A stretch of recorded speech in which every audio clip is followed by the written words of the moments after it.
شكرا يا ربي شكرا. بسم اللہ الرحمن الرحیم. چوتھی تراویح کے چند اہم نکات. اس تراویح میں چوتھے پارے لن البر کے 12ویں رکوع سے 5ویں پارے اور محسنات کے 17ویں رکوع تک تلاوت کی گئی ہے.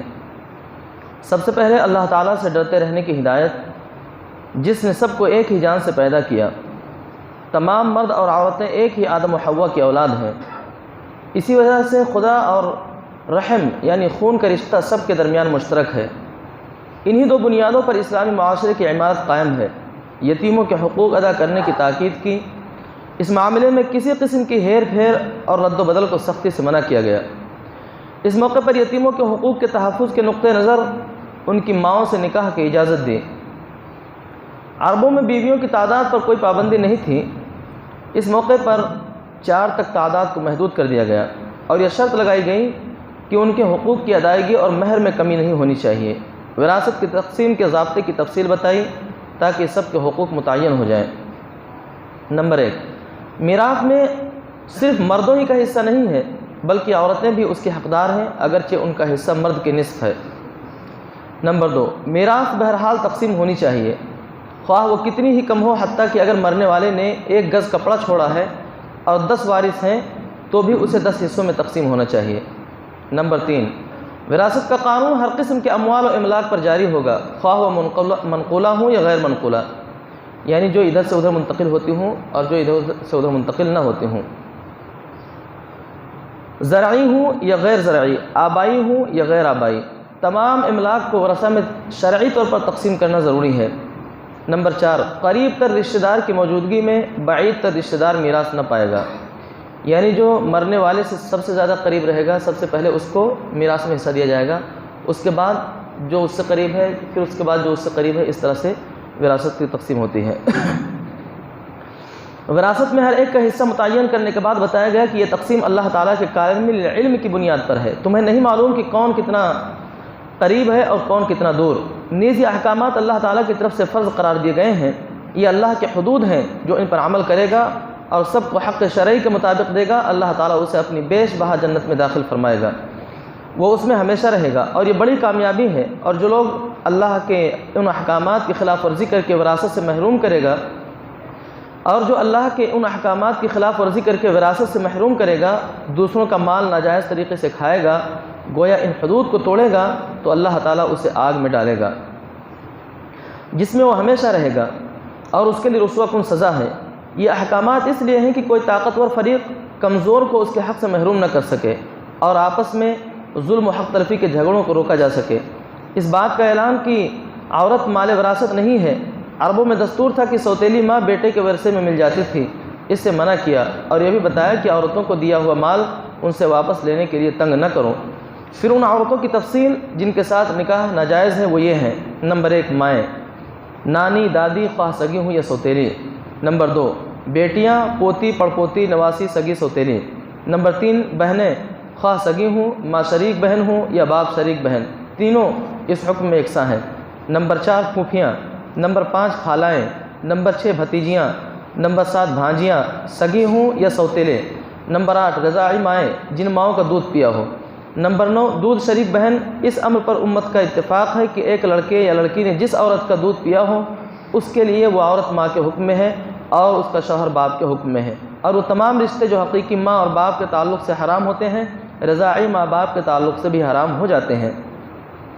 نبی کریم صلی اللہ علیہ وسلم کا ارشاد ہے، دودھ پینے سے وہ تمام رشتے حرام ہو جاتے ہیں جو حقیقی رشتوں میں حرام ہیں. نمبر 10، ساس بھی حرام ہے. نمبر 11، سوتیلی بیٹی جس کی ماں کے ساتھ خلوت ہوئی ہو، اگر خلوت نہ ہوئی ہو. نمبر 13، 2 سگی بہنوں کا ایک وقت میں ایک شخص کے نکاح میں جمع کرنا بھی حرام ہے. نمبر 14، بیک وقت بیوی اور اس کے خالہ، پھوپھی، بھتیجی، بھانجی کو ایک ساتھ نکاح میں جمع کرنا حرام ہے. اس بارے میں اصول یہ ہے کہ ایسی 2 عورتوں کو ایک شخص کے نکاح میں جمع کرنا حرام ہے جن میں سے کوئی ایک اگر مرد ہوتی تو اس کا نکاح دوسرے سے حرام ہوتا.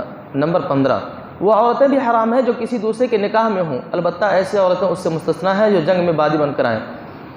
وہ عورتیں بھی حرام ہیں جو کسی دوسرے کے نکاح میں ہوں. سے مراد یہ ہے کہ اب کوئی کسی شخص کی بیوی کو پیغام نکاح میں بھیج دیں ایک پہلے سے شادی شدہ ہے اور اس کے اوپر آدمی کہے کہ نہیں میں اسے نکاح کروں گا، تو یہ چیز جائز نہیں، یہ حرام ہے۔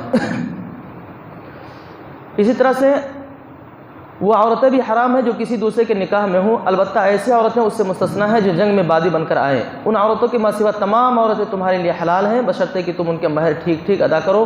نکاح کا مقصد عصمت و عزت کی حفاظت ہو، نہ کہ محض شہوت رانی ہو۔ نکاح کے شرائط بیان اس لیے کیے گئے ہیں تاکہ معاشرہ بدکاری، بے حیائی اور ظلم و زیادتی سے پاک رہے۔ یہ بھی واضح کیا کہ اصلاح و ہدایت اور معاشرہ کے استحکام و پاکیزگی کے ان احکامات میں اللہ نے وہ سہولت بھی ملحوظ رکھی ہے جو لوگوں کی طبعی کمزوری کے پیش نظر ضروری تھی۔ اس لیے خبردار نفس پرستوں کے بہکانے میں نہ آ جانا، وہ تمہیں پاکیزگی کے راستے سے ہٹا کر نفس پرستی کے اندھیروں میں بھٹکا دینا چاہتے ہیں۔ مسلمانوں کو ایک دوسرے کا مال ناجائز طریقوں سے کھانے اور ایک دوسرے کا خون بہانے کی ممانعت کی اور بتایا کہ اللہ خود رحیم ہے، اس لیے چاہتا ہے کہ اس کے بندے بھی آپس میں ایک دوسرے کے لیے رحیم ہوں۔ جو لوگ معاشرے میں ظلم و زیادتی کا بیج بوئیں گے وہ سب جہنم میں جھونک دیے جائیں گے۔ البتہ جو لوگ بڑے گناہوں سے جنہیں عام زبان میں گناہ کبیرہ کہتے ہیں بچتے رہیں گے، ان کے چھوٹے گناہوں سے اللہ تعالیٰ درگزر فرمائے گا۔ فرمایا شریعت میں عورت اور مرد دونوں کے لیے جو حد اور حقوق متعین کر دیے گئے ہیں سب کو ان کے اندر رہنا چاہیے۔ ہر ایک اپنی اپنی حد کے اندر کی ہوئی ہر محنت کا اجر اللہ کے ہاں پائے گا۔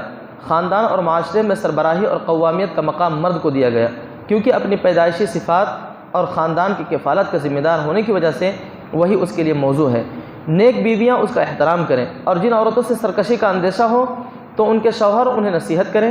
اگر ضرورت محسوس ہو تو مناسب تنبیہ بھی کی جا سکتی ہے، اور اختلاف بہت بڑھ جائے تو ایسی صورت میں شوہر اور بیوی دونوں کے خاندانوں میں سے ایک پنچ مقرر کیا جائے جو حالات کی اصلاح کی کوشش کرے۔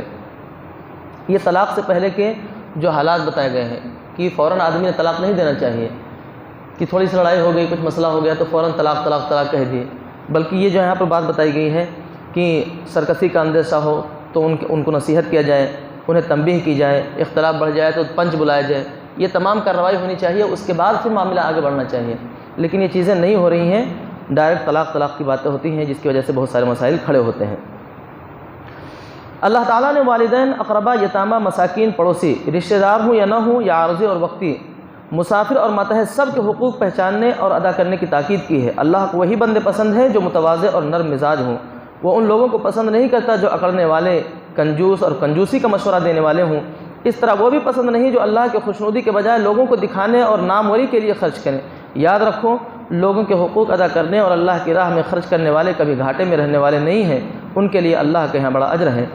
ان لوگوں کے لیے بڑے افسوس کا اظہار کیا جو آخرت سے بالکل بے پرواہ ہو کر اس کے رسول صلی اللہ علیہ وسلم کی نافرمانی پر اڑے ہوئے تھے، ایمان اور عمل صالح کی راہ نہ خود اختیار کرتے تھے اور نہ دوسروں کو اختیار کرنے دینا چاہتے تھے۔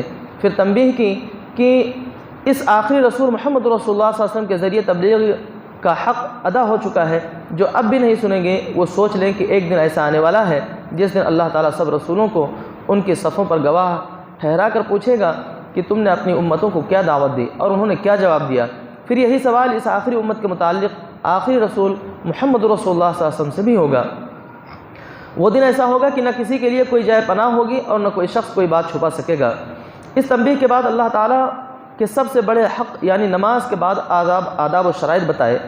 یہودیوں کی بعض شرارتوں کا ذکر کیا، خاص طور پر نبی کریم صلی اللہ علیہ وسلم کے بارے میں ایسے الفاظ بولنے کی عادت جن کے دو معنی نکلتے ہوں کہ مسلمان جو مطلب سمجھیں وہ اس سے الٹ مطلب مراد لیں۔ بتایا کہ یہ حرکتیں وہ حسد کے سبب کرتے ہیں، لیکن اللہ نے فیصلہ کر لیا ہے کہ وہ رسول اور آپ صلی اللہ علیہ وسلم کی امت کو کتاب و حکمت اور عظیم الشان سلطنت عطا فرمائے گا، اور یہ حاسد ان کا کچھ نہ بگاڑ سکیں گے۔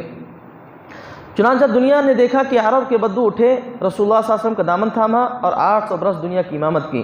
یہ طویل حکومت و سلطنت اسلامی معاشرہ قائم کرنے کا نتیجہ تھا۔ مسلمانوں کو نصیحت کی کہ جب یہ امانت یہود سے لے کر تمہیں دی جا رہی ہے تو تم ان کی طرح امانت میں خیانت نہ کرنا، بلکہ اس کا حق ٹھیک ٹھیک ادا کرنا اور ہر حال میں عدل پر قائم رہنا۔ اللہ اور اس کے رسول صلی اللہ علیہ وسلم اور جو تم میں حکمراں ہوں ان کی اطاعت کرتے رہنا، اور اگر تم میں اور حکمرانوں میں اختلاف ہو جائے تو اللہ اور رسول صلی اللہ علیہ وسلم کی طرف معاملہ کو لوٹانا تاکہ جھگڑے کا صحیح فیصلہ ہو سکے اور تمہارا شیرازہ نہ بکھرے۔ منافقوں کو ملامت کی کہ وہ رسول صلی اللہ علیہ وسلم کی اطاعت پر جمع ہونے کے بجائے اسلام اور مسلمانوں کے دشمنوں سے میل جول رکھتے ہیں اور اس کو اپنی عقل مندی سمجھتے ہیں، حالانکہ اس وقت تک ایمان معتبر ہی نہیں جب تک وہ پورے طور پر اپنے کو نبی کریم صلی اللہ علیہ وسلم کے حوالے نہ کر دیں اور ہر معاملے میں ان کی اطاعت کرنے لگیں۔ مسلمانوں کو اپنی مدافعت اور دارالکفر میں گھرے ہوئے مظلوم مسلمانوں کی آزادی کے لیے جہاد کی تاکید کی اور ان کو ملامت کی جو جہاد سے جی چراتے ہیں، مسلمانوں کی ہمتیں پست کرتے ہیں اور جہاد کے فائدوں میں تو حصہ دار بنتے ہیں مگر کوئی خطرہ مول لینے کے تیار نہیں ہے۔ منافقوں کی اس حالت پر بھی ملامت کی کہ جب جہاد کا حکم نہیں تھا تو بڑھ چڑھ کر جہاد کا مطالبہ کرتے تھے، مگر جب حکم آ گیا تو اسلام کے دشمنوں سے ایسا ڈرتے ہیں جیسا کہ اللہ سے ڈرنا چاہیے، حالانکہ موت سے کوئی بھی بچ نہیں سکتا۔ اسی طرح اس بات کو بھی ناپسند کیا کہ فائدہ پہنچ جائے تو اسے اللہ کا کرم قرار دیا جائے، مگر نقصان پہنچ جائے تو اسے رسول اور مومنوں کی بے تدبیری قرار دیا جائے، حالانکہ خیر و شر سب اللہ تعالیٰ کی طرف سے ہے۔ ہاں، شر کا بڑا حصہ اہل نفاق کے اعمال کا نتیجہ ہوتا ہے۔ آخر میں نبی کریم صلی اللہ علیہ وسلم کو تسلی دی کہ جو تمہاری اطاعت کرنے والے ہیں وہی اللہ کی اطاعت کرنے والے ہیں قرار پائیں گے، اور جو تمہاری اطاعت سے گریز کریں گے ان کا معاملہ اللہ کے حوالے کر دو، تم پر ان کی ذمہ داری نہیں ہے۔ اس موقع پر منافقین کی اس شرارت کا بھی ذکر کیا کہ ان کو اگر خطرے کی کوئی خبر پہنچتی ہے تو سنسنی پیدا کرنے کے لیے اس کو فوراً پھیلا دیتے ہیں، حالانکہ صحیح طریقہ یہ ہے کہ اس کو رسول صلی اللہ علیہ وسلم یا ذمہ دار لوگوں تک پہنچایا جائے تاکہ وہ غور و فکر کر کے اس کے تدارک کا سامان کر سکیں۔ منافقین کی اس ساری حرکتوں کے باوجود مسلمانوں کو ہدایت دی کہ معاشرے کے اندر ان کو نکو بنانے کی کوشش نہ کی جائے بلکہ ان کے ساتھ عام مسلمانوں کا صحیح سلوک کیا جائے، یعنی کلام و سلام جاری رکھا جائے تاکہ ان کے لیے اپنی غلطیوں کی اصلاح کا موقع باقی رہے۔ جہاد کے لیے ہر وقت تیار رہنے کا حکم دیا گیا اور خطرے کی حالت میں نماز پڑھنے کا طریقہ بتایا گیا۔ ان مسلمانوں کو تنبیہ کی گئی جو کھلے ہوئے منافقین کے معاملے میں بھی مداہنت برتتے تھے، یہاں تک کہ بعض اوقات منافقین کی حمایت کرنے لگ جاتے تھے۔ فرمایا پیغمبر علیہ السلام اور اسلام کے خلاف منافقین کی سرگوشیاں اور سرگرمیاں اور اسلام کی راہ چھوڑ کر دوسری راہ اختیار کرنا کوئی معمولی جرم نہیں ہے، یہ چیز اپنی فطرت کے لحاظ سے شرک ہے اور شرک اللہ تعالیٰ کبھی معاف نہیں کرے گا۔ اللہ کے یہاں جھوٹی آرزویں کام آنے والی نہیں بلکہ ایمان اور عمل صالح کام آنے والے ہیں۔ آخر میں سختی سے کہا گیا کہ منافقت اتنا بڑا جرم ہے کہ منافقین اور کفار دونوں کا ٹھکانہ جہنم ہے۔ چوتھی تراویح کا بیان ختم ہوا۔ اللہ تعالیٰ ہم سب کو قرآن پڑھنے، اس کو سمجھنے اور اس پر عمل کرنے کی توفیق عطا فرمائے۔ اللہ تعالیٰ اس کی برکتوں سے ہمارے شہر، ملک اور عالم اسلام کے حالات تبدیل فرمائے، آمین۔